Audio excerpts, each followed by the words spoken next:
ਇਸ ਕਰਕੇ ਜਿਹੜਾ ਮੰਗਣਾ ਹੈ ਨਾ, ਮੰਗਣ ਦੇ ਨਾਲ ਜੋਰ ਤੋਂ ਭਾਵ ਮਿਲਾਪ ਨਹੀਂ ਹੁੰਦਾ, ਜੋੜ ਮੇਲਾ ਨਹੀਂ ਹੁੰਦਾ ਪਰਮੇਸ਼ਰ ਨਾਲ। ਮੰਗਤੇ ਬਹੁਤ ਫਿਰਦੇ ਨੇ ਸੰਸਾਰ ਦੇ ਅੰਦਰ, ਦੇਣ ਨਾ ਜੋਰ। ਤੇ ਜੇ ਕਹੇ ਮੈਂ ਦਾਨ ਦੇ ਕੇ ਪਰਮਾਤਮਾ ਨਾਲ ਜੋੜ ਕਰ ਲਵਾਂਗਾ, ਆਪਣਾ ਮਿਲਾਪ ਕਰ ਲਵਾਂਗਾ, ਦਾਨ ਦੇਣ ਨਾਲ ਪਰਮਾਤਮਾ ਨਾਲ ਜੋੜ ਨਹੀਂ ਹੋ ਸਕਦਾ, ਮਿਲਾਪ ਨਹੀਂ। ਇਹ ਤਾਂ ਕੋਈ ਜਨ ਹਰਸਿਓ ਦੇਵੇ ਜੋੜ, ਕੋਈ ਰੱਬ ਦਾ ਪਿਆਰਾ ਹੀ ਜੋੜ ਦੇਵੇ ਤਾਂ ਜੋੜ ਦੇਵੇ। ਪਰ ਦਾਨ ਦਿੱਤਾ, ਬੜਿਆਂ ਲੋਕਾਂ ਨੇ ਦਾਨ ਦਿੱਤਾ, ਭਾਵੇਂ ਸਾਰੀ ਧਰਤੀ ਦਾਨ ਕਰ ਦੋ। ਦਾਨ ਇੱਕ ਵੱਖਰੀ ਚੀਜ਼ ਹੈ, ਪਰਮਾਤਮਾ ਦਾ ਮਿਲਾਪ ਇੱਕ ਵੱਖਰੀ ਚੀਜ਼ ਹੈ। ਇਸ ਕਰਕੇ ਦਾਨ ਕਰਨ ਦੇ ਨਾਲ ਪਰਮਾਤਮਾ ਦਾ ਮਿਲਾਪ ਨਹੀਂ ਹੋ ਸਕਦਾ, ਭਾਵੇਂ ਜਿੰਨਾ ਮਰਜ਼ੀ ਕੋਈ ਰਾਜ ਦਾਨ ਕਰ ਦੇਵੇ। ਜੋਰ ਨਾ ਜੀਵਨ।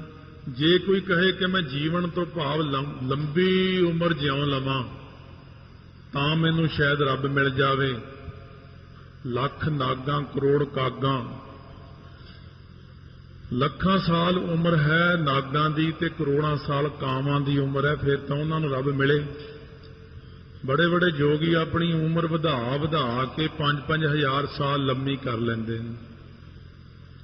ਇਉਂ ਜੇ ਲੰਮੀਆਂ ਉਮਰਾਂ ਕਰਨ ਨਾਲ ਪਰਮਾਤਮਾ ਮਿਲਦਾ ਹੋਵੇ ਤਾਂ ਫਿਰ ਲੰਮੀਆਂ ਉਮਰਾਂ ਸਭ ਤੋਂ ਜਿਹੜੇ ਜਾਨਵਰਾਂ ਦੀਆਂ ਜ਼ਿਆਦਾ ਉਹਨਾਂ ਨੂੰ ਮਿਲੇ। ਇਉਂ ਲੰਮੀਆਂ ਉਮਰਾਂ ਕਰਨ ਦੇ ਨਾਲ ਪਰਮਾਤਮਾ ਨਾਲ ਸਾਡਾ ਜੋੜ ਨਹੀਂ। ਇਸੇ ਦਾ ਹੀ ਭਾਵ ਗਿਆਨ ਹੈ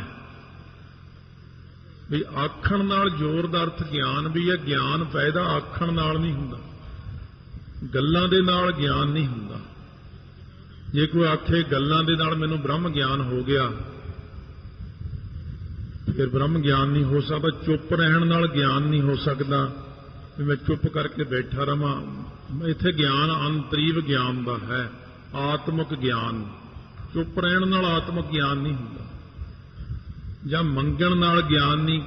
ਥਾਂ ਜਿੰਨਾ ਮਰਜ਼ੀ ਤੁਸੀਂ ਮੰਗਦੇ ਫਿਰੋ, ਭਾਵੇਂ ਬ੍ਰਹਮ ਗਿਆਨੀਆਂ ਕੋਲ ਮੰਗਦੇ ਫਿਰੋ ਜੀ ਮੈਨੂੰ ਆਤਮਿਕ ਗਿਆਨ ਬਖਸ਼ੋ, ਉਹ ਵੀ ਇਹੀ ਕਹਿੰਦੇ ਕੋਈ ਕਮਾਈ ਕੀਤੀ ਹੈ, ਬਿਨਾਂ ਕਮਾਈ ਤੋਂ ਕਿਵੇਂ ਤੈਨੂੰ ਗਿਆਨ ਹੋ ਸਕਦਾ ਹੈ। ਸੋ ਇਸ ਪ੍ਰਕਾਰ ਦੇਣ ਨਾ ਜੋਰ। ਕਹਿੰਦੇ ਨੇ ਦਾਨ ਦੇਣ ਨਾਲ ਜੇ ਕੋਈ ਕਹੇ ਹੁਣ ਮੈਨੂੰ ਬਸ ਅੱਜ ਬ੍ਰਹਮ ਗਿਆਨ ਹੋ ਜਾਣਾ ਕਿਉਂਕਿ ਮੈਂ ਅੱਜ ਲੱਖ ਰੁਪਈਆ ਦਾਨ ਕੀਤਾ। ਭਗਤ ਕਬੀਰ ਜੀ ਕੋਲ ਜਿਵੇਂ ਕੋਈ ਰਾਜਾ ਸੀ ਉੱਥੋਂ ਦਾ, ਉਹ ਆ ਗਿਆ, ਬੜੀਆਂ ਬੜੀਆਂ ਥਾਲ ਭਰ ਕੇ, ਥਾਲੀਆਂ ਭਰ ਕੇ ਕਬੀਰ ਜੀ ਕੋਲ ਲਿਆ ਕੇ ਰੱਖਤੀਆਂ। ਕਹਿੰਦੇ ਇਹ ਕੀ ਹੈ? ਉੱਤੋਂ ਕੱਪੜਾ ਲਾ ਕੇ ਦਿਖਾਉਣਾ, ਇਹ ਹੀਰੇ ਹੈ, ਆਹ ਮੋਤੀ ਹੈ, ਸੋ ਇਹ ਚਾਂਦੀ ਸੋਨਾ ਹੈ, ਆਹ ਜਿਹੜੇ ਰਤਨ ਜਵਾਹਰ ਮਾਣਕ ਨੇ। ਕਬੀਰ ਜੀ ਕਹਿੰਦੇ ਇਹ ਕਿਉਂ ਲਿਆਏ ਮੇਰੇ ਪਾਸ? ਕਹਿੰਦੇ ਜੀ ਮੈਂ ਸੁਣਿਆ ਤੁਹਾਨੂੰ ਪਰਮੇਸ਼ਰ ਦੀ ਪ੍ਰਾਪਤੀ ਹੋਈ ਹੈ ਤੇ ਮੈਂ ਇਹ ਚਾਹੁੰਦਾ ਕਿ ਆਹ ਸਾਰਾ ਹੀਰਾ ਚਾਂਦੀ ਮੋਤੀ ਸੋਨਾ ਗਹਿਣੇ ਸਭ ਲੈ ਲਓ, ਮੈਨੂੰ ਪਰਮਾਤਮਾ ਨਾਲ ਮਿਲਾ ਦਿਓ। ਕਬੀਰ ਜੀ ਹੱਸ ਕੇ ਕਹਿੰਦੇ ਕੰਚਨ ਸਿਉ ਪਾਈਐ ਨਹੀਂ ਤੋਲ, ਮਨ ਦੇ ਰਾਮ ਲਿਆ ਹੈ ਮੋਲ। ਕਹਿੰਦੇ ਉਹ ਐਂ ਦੇਣ ਨਾਲ ਕਿਤੇ ਜੋਰ ਮਿਲਾਪ ਹੋ ਸਕਦਾ, ਕੋਈ ਗਿਆਨ ਹੋ ਸਕਦਾ ਬੰਦੇ ਨੂੰ? ਜਿਵੇਂ ਤੁਸੀਂ ਚੱਕੀ ਫਿਰਦੇ ਹੋ ਐ ਤਾਂ ਫਿਰ ਜਿਹੜੇ ਰਾਜੇ ਕੋਲ ਜ਼ਿਆਦਾ ਹੀਰੇ ਮੋਤੀ ਨੇ ਉਹੀ ਰੱਬ ਨੂੰ ਮਿਲ ਸਕਦਾ। ਕਹਿੰਦੇ ਮਨ ਦੇ ਰਾਮ ਲਿਆ ਹੈ ਮੋਲ, ਮਨ ਦੇ ਕੇ ਪਰਮਾਤਮਾ ਮਿਲਦਾ ਹੈ। ਪਰਮਾਤਮਾ ਦੇ ਦਰਸ਼ਨ ਇਉਂ ਹੀ ਨਹੀਂ ਹੋ ਜਾਂਦੇ। ਇਸ ਕਰਕੇ ਜੇ ਲੰਬੀਆਂ ਉਮਰਾਂ ਵਾਲੇ, ਜਿਹੜੇ ਲੰਬੀਆਂ ਉਮਰਾਂ ਵਾਲੇ ਨੇ, ਉਹ ਕਹਿਣ ਮੈਨੂੰ ਗਿਆਨ ਹੋ ਗਿਆ। ਬ੍ਰਹਮ ਗਿਆਨ ਲੰਬੀ ਉਮਰ ਨਾਲ ਨਹੀਂ ਹੁੰਦਾ।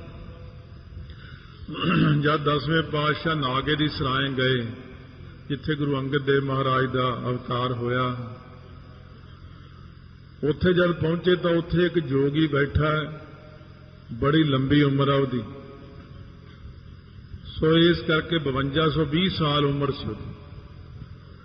ਤੇ ਜੋਗੀ ਦੇ ਚੇਲਿਆਂ ਨੇ ਜਦ ਜਾ ਕੇ ਮਹਾਰਾਜ ਦੇ ਦਰਸ਼ਨ ਕੀਤੇ, ਕਹਿੰਦੇ ਜੀ ਉੱਧਰ ਇੱਕ ਗੁਰੂ ਸਾਹਿਬ ਆਏ ਨੇ, ਨਾਲ ਫੌਜਾਂ ਨੇ। ਕਹਿੰਦਾ ਕਿੰਨੀ ਕੁ ਉਮਰ ਆ? ਕਹਿੰਦੇ 35 ਸਾਲ ਹੈ ਦੇਖਣ ਮਾਤਰ। ਹੱਸ ਕੇ ਕਹਿੰਦਾ ਇਹ ਨਿਆਣੇ ਕਿਤੇ ਗੁਰੂ ਬਣਦੇ ਹੁੰਦੇ ਨੇ, ਇਹ ਬੱਚਾ ਹੈ ਵਿਚਾਰਾ, ਹੋਣਾ ਕੋਈ ਰਾਜ ਘਰਾਣੇ ਦਾ ਪੁੱਤਰ, ਉਹ ਫੇਰ ਆ ਗਏ ਵਾਪਸ, ਫੇਰ ਮਹਾਰਾਜ ਕੋਲ ਬੈਠ ਗਏ। ਉਧਰੋਂ ਕਿਤੇ ਸਿੱਖ ਜੋਗੀ ਕੋਲ ਹੋ ਕੇ ਆਏ ਸੀ, ਉਹ ਵੀ ਆ ਗਏ। ਕਹਿੰਦੇ ਮਹਾਰਾਜ ਇੱਕ ਜੋਗੀ ਰਹਿੰਦਾ, ਬੜੀ ਲੰਬੀ ਉਮਰ ਹੈ ਉਹਦੀ। ਮਹਾਰਾਜ ਕਹਿੰਦੇ ਹਾਂ 5220 ਸਾਲ ਉਮਰ ਹੈ ਉਹਦੀ। ਉਹਦੇ ਚੇਲਿਆਂ ਨੂੰ ਬੜਾ ਕਰੰਟ ਲੱਗਿਆ ਸੁਣ ਕੇ ਵੀ ਇਹਨਾਂ ਨੂੰ ਤਾਂ ਉਮਰ ਦਾ ਵੀ ਪਤਾ ਹੈ। ਉਹ ਜਾ ਕੇ ਆਪਣੇ ਗੁਰੂ ਨੂੰ ਦੱਸਿਆ, ਕਹਿੰਦੇ ਜੀ ਉਹ ਜਿਹੜੇ ਗੁਰੂ ਸਾਹਿਬ ਨੇ ਜਿਨ੍ਹਾਂ ਨੂੰ ਤੁਸੀਂ ਕਹਿੰਦੇ ਹੋ ਉਹ ਬੱਚਾ ਹੈ, ਉਹ ਤੁਹਾਡੀ ਉਮਰ ਵੀ ਦੱਸੀ ਜਾਂਦੇ ਨੇ 5220 ਸਾਲ। ਜੋਗੀ ਉੱਠ ਕੇ ਇੱਕਦਮ ਖੜਾ ਹੋ ਗਿਆ, ਕਹਿੰਦੇ ਇਹ ਤਾਂ ਕੋਈ ਪੂਰਨ ਅਵਤਾਰ ਹੈ। ਜਾ ਕੇ ਮਹਾਰਾਜ ਕੋਲ ਖੜਾ ਹੋ ਗਿਆ, ਜਾ ਕੇ ਮੱਥਾ ਟੇਕਿਆ। ਮਹਾਰਾਜ ਸੱਚੇ ਪਾਤਸ਼ਾਹ ਕਹਿੰਦੇ ਆਓ ਜੋਗੀ ਜੀ। ਕਹਿੰਦੇ ਮਹਾਰਾਜ ਇੰਨੀ ਛੋਟੀ ਉਮਰ ਤੇ ਇੰਨਾ ਗਿਆਨ। ਮਹਾਰਾਜ ਸੱਚੇ ਪਾਤਸ਼ਾਹ ਕਹਿੰਦੇ ਕੋਈ ਉਮਰ ਨਾਲ ਗਿਆਨ ਹੁੰਦਾ ਬੰਦੇ ਨੂੰ? ਇਉਂ ਤਾਂ ਪਹਾੜ ਹੈ, ਧਰਤੀ ਹੈ, ਇਹਨਾਂ ਦੀ ਉਮਰ ਬੜੀ ਲੰਬੀ, ਤਾਰੇ ਚੰਦਰਮਾ ਸੂਰਜ ਸਭ ਨੂੰ ਗਿਆਨ ਹੋ ਜਾਏ ਫਿਰ ਤਾਂ। ਲੰਬੀਆਂ ਉਮਰਾਂ ਨਾਲ ਗਿਆਨ ਨਹੀਂ ਹੁੰਦਾ। ਫਰਕ ਇੰਨਾ ਕਿ ਮੈਂ ਸ੍ਰੀ ਹੇਮਕੁੰਟ ਸਾਹਿਬ ਤੇ ਤਪੱਸਵੀ ਫਲਾਨਾ ਔਰ ਮੈਂ ਆਪਣਾ ਖਲੜਾ ਤਿਆਗਤਾ, ਹੁਣ ਮੈਂ ਦੂਸਰੇ ਇਸ ਅਵਤਾਰ ਚ ਆਇਆ। ਤੂੰ ਉਹੀ ਰੱਖੀ ਬੈਠਾ ਆਪਣਾ। ਤੂੰ ਵੀ ਖਲੜਾ ਛੱਡ ਦੇ, ਖਲੜੇ ਦਾ ਮੋਹ ਛੱਡ ਦੇ ਆਪਣੇ ਦਾ। ਖਲੜਿਆਂ ਨਾਲ ਗਿਆਨ ਨਹੀਂ ਹੁੰਦਾ, ਲੰਬੀ ਉਮਰ ਨਾਲ ਗਿਆਨ ਨਹੀਂ ਹੁੰਦਾ। ਗਿਆਨ ਤਾਂ ਗੁਰੂ ਸਾਹਿਬ ਦੀ ਕਿਰਪਾ ਨਾਲ ਹੀ ਹੁੰਦਾ। ਤਾਂ ਮਹਾਰਾਜ ਸੱਚੇ ਪਾਤਸ਼ਾਹ ਕਹਿੰਦੇ ਨੇ ਜੇ ਕੋਈ ਕਹੇ ਕਿ ਮੈਂ ਪੁੱਠਾ ਲਟਕਦਾ, ਮੈਂ ਆਤਮ ਹੱਤਿਆ ਕਰ ਲਵਾਂਗਾ, ਮੈਨੂੰ ਰੱਬ ਤੂੰ ਮਿਲ, ਨਾ ਤਾਂ ਮੈਨੂੰ ਗਿਆਨ ਦੇ, ਨਹੀਂ ਤਾਂ ਲੱਗਿਆ ਮੈਂ ਗੋਲੀ ਮਾਰਨ ਆਪਣੇ ਆਪ ਨੂੰ, ਨਹੀਂ ਤਾਂ ਜ਼ਹਿਰ ਖਾ ਲਵਾਂਗਾ, ਮੈਂ ਪੁੱਠਾ ਲਟਕ ਕੇ ਮਰ ਜਾਵਾਂਗਾ, ਮੈਂ ਨਦੀ ਛਾਲ ਮਾਰ ਦੇਵਾਂ। ਮਹਾਰਾਜ ਕਹਿੰਦੇ ਇਉਂ ਜੇ ਮਰਨ ਨਾਲ ਕਿਤੇ ਪਰਮਾਤਮਾ ਮਿਲਦਾ ਹੋਵੇ ਫਿਰ ਤਾਂ ਲੋਕ ਰੋਜ਼ ਆਤਮ ਹੱਤਿਆ ਕਰਦੇ, ਫਿਰ ਤਾਂ ਉਹਨਾਂ ਨੂੰ ਰੱਬ ਮਿਲ ਜੇ। ਕੋਈ ਗੱਡੀਆਂ ਥੱਲੇ ਮਰਦੇ, ਕੋਈ ਜ਼ਹਿਰ ਖਾ ਕੇ ਮਰਦੇ, ਕੋਈ ਕਿਵੇਂ ਮਰਦੇ ਆ। ਇਹ ਮਰਨ ਨਾਲ ਆਪਣੇ ਆਪ ਆਤਮ ਹੱਤਿਆ ਕਰਨ ਨਾਲ ਜਾਂ ਮਰਨ ਨਾਲ ਗਿਆਨ, ਫਿਰ ਤਾਂ ਜਿਹੜਾ ਬੰਦਾ ਮਰੇ ਉਸੇ ਨੂੰ ਰੱਬ ਮਿਲ ਜੇ। ਨਾ ਤਾਂ ਗਿਆਨ ਹੋ ਸਕਦਾ, ਨਾ ਜੋੜ ਮਿਲਾਪ ਹੋ ਸਕਦਾ। ਜੋਰ ਨਾ ਰਾਜਮਾਲ ਮਨਸੋਰ। ਜੇ ਕੋਈ ਕਹੇ ਵੀ ਮੈਂ ਪਰਮਾਤਮਾ ਨਾਲ ਮਿਲਾਪ ਕਰ ਲਵਾਂਗਾ ਜਾਂ ਬ੍ਰਹਮ ਗਿਆਨ ਲੈ ਲਵਾਂਗਾ ਰਾਜ ਦੇ ਬਲ ਦਾ ਸਦਕਾ,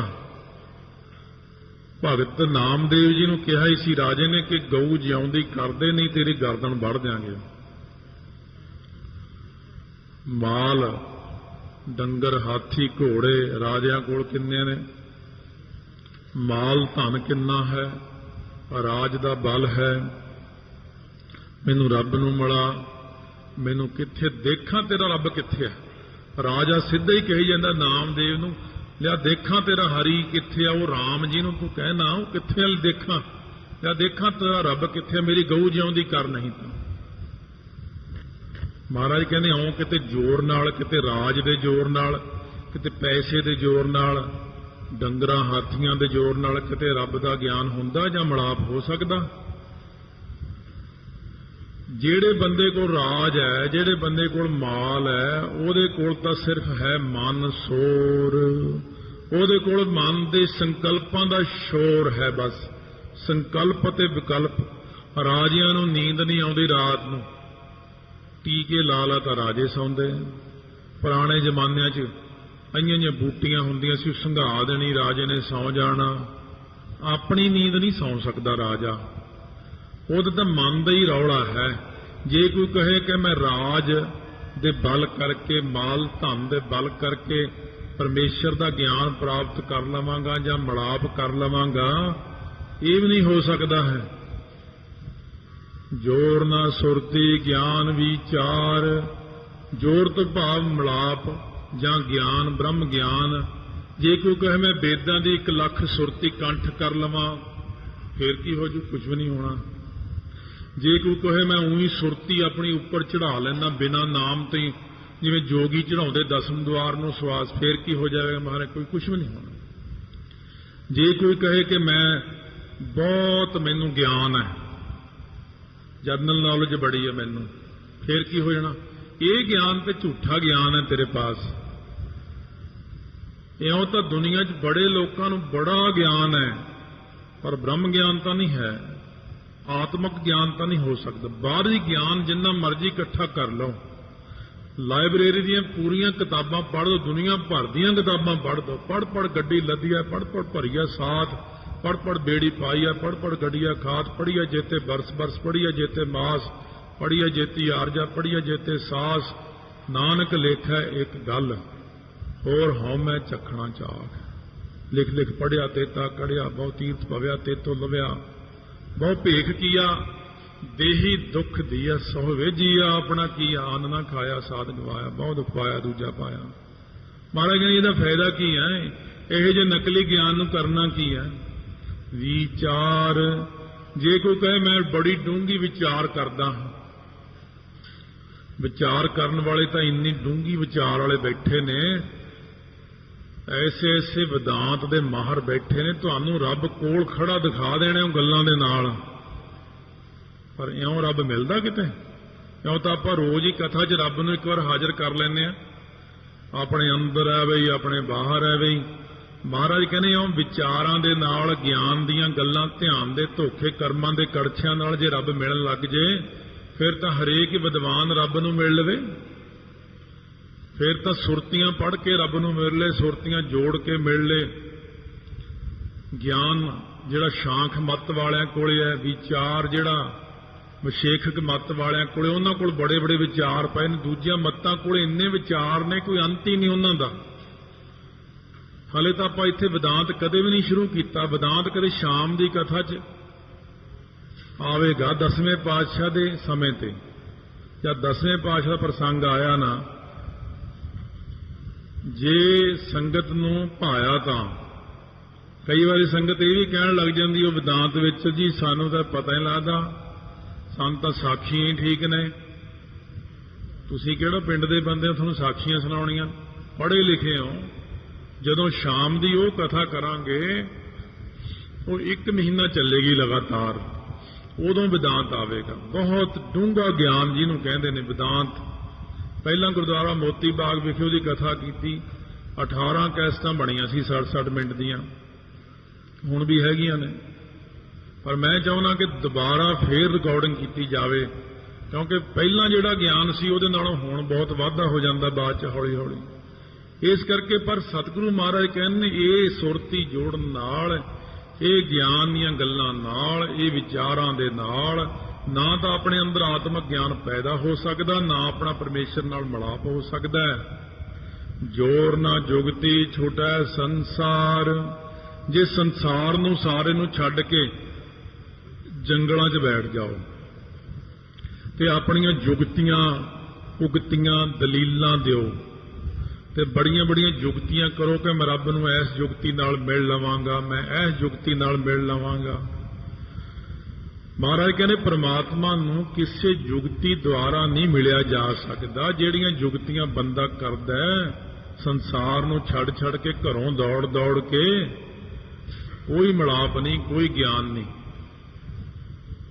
ਜਿਸ ਹੱਥ ਜੋਰ ਕਰ ਵੇਖੈ ਸੋਏ। ਸੋ ਇਸ ਕਰਕੇ ਤਾਂ ਜਿਸ ਅਕਾਲ ਪੁਰਖ ਦੇ ਹੱਥ ਵਿੱਚ ਹੈ ਨਾ ਜੋਰ, ਉਹੀ ਕਰ ਸਕਦਾ ਸਾਰਾ ਕੁਝ। ਅਥਵਾ ਅੰਤਰੀਵ ਭਾਵ ਇਉਂ ਹੈ, ਜਿਸ ਹੱਥ ਜੋਰ ਕਰ ਵੇਖੈ ਸੋਏ, ਕਹਿ ਰਵਿਦਾਸ ਹਾਥ ਪੈ ਨੇਰਾ ਸਹਿਜੇ ਹੋਏ ਸੋਈ। ਇੱਥੇ ਹੱਥ ਦਾ ਭਾਵ ਅੰਤਸ਼ਕਰਣ ਹੈ, ਜਿਹਦੇ ਹੱਥ ਦੇ ਵਿੱਚ ਭਾਵ, ਜਿਹਦੇ ਅੰਤਸ਼ਕਰਣ ਦੇ ਵਿੱਚ, ਅੰਤਸ਼ਕਰਣ ਰੂਪੀ ਹੱਥ ਦੇ ਵਿੱਚ ਕਰਕੇ ਜਿਹਨੇ ਦੇਖਿਆ ਹੈ ਨਾ, ਭਗਤੀ ਕੀਤੀ ਹੈ, ਵੇਖੈ ਸੋਏ। ਜਿਹਨੇ ਆਪਣੇ ਅੰਤਸ਼ਕਰਣ ਦੇ ਵਿੱਚ ਭਗਤੀ ਕੀਤੀ ਹੈ, ਜਿਹਨੇ ਸ਼ੁਭ ਗੁਣਾਂ ਨੂੰ ਪੈਦਾ ਕੀਤਾ ਹੈ, ਉਹ ਇਸ ਮਿਲਾਪ ਨੂੰ ਕਰ ਸਕਦਾ, ਉਹਨੂੰ ਗਿਆਨ ਹੋ ਸਕਦਾ, ਉਹ ਪ੍ਰਮਾਤਮਾ ਦੇ ਦਰਸ਼ਨ ਕਰ ਸਕਦਾ। ਜਿਹੜਾ ਅੰਤਸ਼ਕਰਣ ਰੂਪੀ ਹੱਥ ਦੇ ਵਿੱਚ ਕਰਕੇ ਵੇਖਦਾ ਹੈ, ਸ਼ਰਵਣ, ਫਿਰ ਨਿਧਿਆਸਣ, ਕਮਾਈ ਕਰਦਾ, ਮੰਨਣ ਕਰਦਾ, ਉਹ ਅਕਾਲ ਪੁਰਖ ਦੇ ਦਰਸ਼ਨ ਕਰ ਸਕਦਾ। ਨਾਨਕ ਉੱਤਮ ਨੀਚ ਨਾ ਕੋਏ। ਮਹਾਰਾਜ ਕਹਿੰਦੇ ਆਪਣੇ ਆਪ ਨਾ ਤਾਂ ਕੋਈ ਬੰਦਾ ਉੱਤਮ ਬਣ ਸਕਦਾ, ਨਾ ਨੀਚ ਬਣ ਸਕਦਾ। ਹੈ ਸਾਰਾ ਕੁਝ ਅਕਾਲ ਪੁਰਖ ਦੇ ਹੁਕਮ ਦੇ ਵਿੱਚ ਹੀ ਸਭ ਵਾਹਿਗੁਰੂ ਨੇ ਬਣਾਏ ਨੇ। ਨਾ ਤਾਂ ਉੱਤਮ ਬੰਦੇ ਵੱਲ ਦੇਖ ਕੇ ਖਿਜੋ, ਵੀ ਇਹ ਇੰਨਾ ਉੱਤਮ ਕਿਉਂ ਬਣ ਗਿਆ, ਇੰਨਾ ਵੱਡਾ ਕਿਉਂ ਬਣ ਗਿਆ। ਉਹ ਕਹਿੰਦਾ ਭਾਈ ਮੈਂ ਕਿਹੜਾ ਆਪ ਬਣਿਆ, ਮੈਨੂੰ ਵਾਹਿਗੁਰੂ ਨੇ ਬਣਾਇਆ।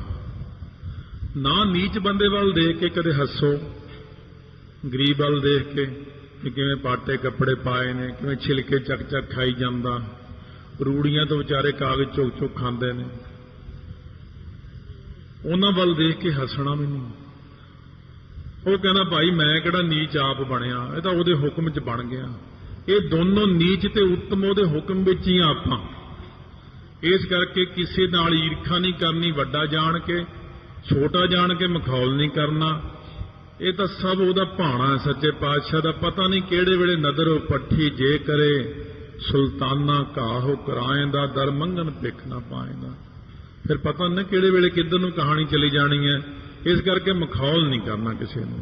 ਇਹ ਗੱਲ ਇੱਕ ਇਹ ਧਿਆਨ 'ਚ ਰੱਖਣੀ, ਗੱਲ ਖਾਸ ਗੱਲਾਂ ਹੁੰਦੀਆਂ ਕਈ, ਬਾਕੀ ਤੇ ਤੁਹਾਡੇ ਵਾਹਿਗੁਰੂ ਦੀ ਕਿਰਪਾ, ਬੁੱਧੀਆਂ ਬਹੁਤ ਨੇ, ਦਿਮਾਗ ਬੜੇ ਨੇ। ਮੈਂ ਤਾਂ ਆਪਣੀ ਮੋਟੀ ਜੀ ਬੁੱਧੀ ਅਨੁਸਾਰ ਤੁਹਾਨੂੰ ਰਾਏ ਦਿੰਦਾ, ਨਿੰਦਾ ਨਹੀਂ ਕਰਨੀ ਕਿਸੇ ਦੀ। ਇਹ ਗੱਲ ਕਈ ਵਾਰੀ ਪ੍ਰੈਕਟੀਕਲ ਤੌਰ ਤੇ ਤਜਰਬਿਆਂ 'ਚ ਸਾਹਮਣੇ ਆਉਂਦੀ ਹੈ। ਜਿਵੇਂ ਆਪਾਂ ਕਈ ਵਾਰੀ ਨਾ ਦੇਵੀ ਦੇਵਤਿਆਂ ਦੀ ਵੀ ਨਿੰਦਿਆ ਕਰ ਦਿੰਦੇ ਆ। ਕਈ ਵਾਰ ਆਪਾਂ ਕਈ ਚੀਜ਼ਾਂ ਨੂੰ ਗਾਲਾਂ ਵੀ ਕੱਢ ਦਿੰਦੇ, ਮਾੜੀਆਂ ਗੱਲਾਂ ਵੀ ਕਹਿ ਦਿੰਦੇ ਆ, ਉਹ ਫਲਾਨਾ ਤਾਂ ਇਹ ਆ, ਫਲਾਨਾ ਇਹ ਆ। ਇਸ ਗੱਲ ਵਿੱਚ ਵੀ ਨਹੀਂ ਨਿੰਦਾ ਕਰਨੀ। ਦੇਵੀ ਦੇਵਤਾ ਵੀ ਉਹਦੇ ਹੁਕਮ ਵਿੱਚ ਹੀ ਬਣੇ ਹੋਏ ਨੇ। ਚੰਦਰਮਾ, ਤਾਰੇ, ਸੂਰਜ, ਗ੍ਰਹਿ ਵੀ ਉਹਦੇ ਹੁਕਮ ਵਿੱਚ ਹੀ ਬਣੇ। ਸੰਤ ਮਹਾਤਮਾ ਕੋਈ ਵੀ ਹੋਵੇ, ਕਈ ਲੋਕ ਸੰਤਾਂ ਦੀ ਨਿੰਦਾ ਕਰਦਾ, ਕੋਈ ਦੇਵਤਿਆਂ ਦੀ ਕਰਦਾ, ਕੋਈ ਕਿਸੇ, ਇੱਕ ਦੂਜੇ ਨੂੰ ਵਿਰੋਧ ਹੋ ਕੇ ਨਿੰਦਾ ਹੋਈ ਜਾਂਦੀ ਆ। ਉਹਦੇ ਵਿੱਚ ਆਪਣਾ ਬਹੁਤ ਨੁਕਸਾਨ ਹੁੰਦਾ, ਖਾਸ ਕਰ ਜਿਨ੍ਹਾਂ ਨੇ ਭਗਤੀ ਕਰਨੀ ਹੋਵੇ ਉਹ। ਨਾਲੇ ਗੁਰਸਿੱਖ ਦੇ ਮੂੰਹ ਵਿੱਚ ਤਾਂ ਵਾਹਿਗੁਰੂ ਵਾਹਿਗੁਰੂ ਹੀ ਠੀਕ ਲੱਗਦਾ। ਗੁਰਸਿੱਖ ਦੇ ਮੂੰਹ ਵਿੱਚ ਤਾਂ ਕਿਸੇ ਦੀ ਵੀ ਨਿੰਦਾ ਚੰਗੀ ਲੱਗਦੀ ਹੀ ਨਹੀਂ। ਤਾਂ ਮਹਾਰਾਜ ਕਹਿੰਦੇ ਜਿੰਨਾ ਚਿਰ ਤੂੰ ਨਿੰਦਾ ਕਰਨੀ ਆ, ਉਹਨੂੰ ਮਾੜਾ ਕਹਿਣਾ, ਫਲਾਣੇ ਨੂੰ ਕਿਸੇ ਨੂੰ ਵੀ ਮਾੜਾ ਕਹਿਣਾ ਤੁਸੀਂ, ਉਹਨਾਂ ਚਿਰ ਵਾਹਿਗੁਰੂ ਵਾਹਿਗੁਰੂ ਕਰਿਆ ਕਰੋ, ਮੂਲ ਮੰਤਰ ਪੜਿਆ ਕਰੋ। ਮਾੜਾ ਨਹੀਂ ਕਹਿਣਾ, ਮੰਦਾ ਕਿਸੇ ਨਾਲ ਆਖ ਝਗੜਾ ਪਾਵਣਾ। ਮਹਾਰਾਜ ਜੀ ਕਹਿੰਦੇ ਨਾ ਭਾਈ ਮਾੜਾ ਬੋਲ ਨਹੀਂ ਬੋਲਣਾ, ਬੋਲਤ ਬੋਲਤ ਬੜਾ ਵਿਕਾਰਾ। ਇਸ ਕਰਕੇ ਇਹ ਚੀਜ਼ ਨੂੰ ਹਮੇਸ਼ਾ ਧਿਆਨ 'ਚ ਰੱਖਣਾ। ਆਓ ਸਤਿਗੁਰੂ ਮਹਾਰਾਜ ਸੱਚੇ ਪਾਤਸ਼ਾਹ ਕੀ ਕਹਿੰਦੇ ਨੇ ਅੱਗੇ 34ਵੀਂ ਪੌੜੀ ਵਿੱਚ ਬਖਸ਼ਿਸ਼ ਕਰਦੇ ਆ। ਇਹ 35ਵੀਂ ਪੌੜੀ ਵਿੱਚ ਇਹਦਾ ਨਾਮ ਲਿਖਿਆ ਪੌੜੀ ਦਾ, ਧਰਮ ਖੰਡ ਕਾ ਇਹੋ ਧਰਮ। ਅੱਗੇ ਲਿਖਦੇ ਨੇ ਗਿਆਨ ਖੰਡ ਕਾ ਆਖੋ ਕਰਮ। ਅੱਗੇ ਉਹ 35ਵੀਂ ਪੌੜੀ ਇੱਥੋਂ ਸ਼ੁਰੂ ਹੁੰਦੀ, ਗਿਆਨ ਖੰਡ ਕਾ ਆਖੋ ਕਰਮ। ਧਰਮ ਖੰਡ ਕਾ ਇਹੋ ਧਰਮ। ਇਹ ਧਰਮ ਖੰਡ ਦਾ ਧਰਮ ਸੁਣ ਲਓ। ਇਹਨੂੰ ਸ਼ੁਰੂ ਕਰਦੇ ਨੇ ਇੱਥੋਂ ਕਿ ਰਾਤੀ ਰੁੱਤੀ ਥਿੱਤੀ ਵਾਰ ਤੋਂ। ਹੈ 34ਵੀਂ ਪੌੜੀ, ਨਾਮ ਇਹਦਾ 35ਵੀਂ ਪੌੜੀ 'ਚ ਲਿਖਿਆ ਹੈ। ਪਰ ਇਸ ਜਿਹੜੀ ਸਾਰੀ ਪੌੜੀ ਹੈ, ਇਹ ਸ਼ੁਰੂ ਕਿੱਥੋਂ ਹੁੰਦੀ? ਤਿਸ ਵਿੱਚ ਧਰਤੀ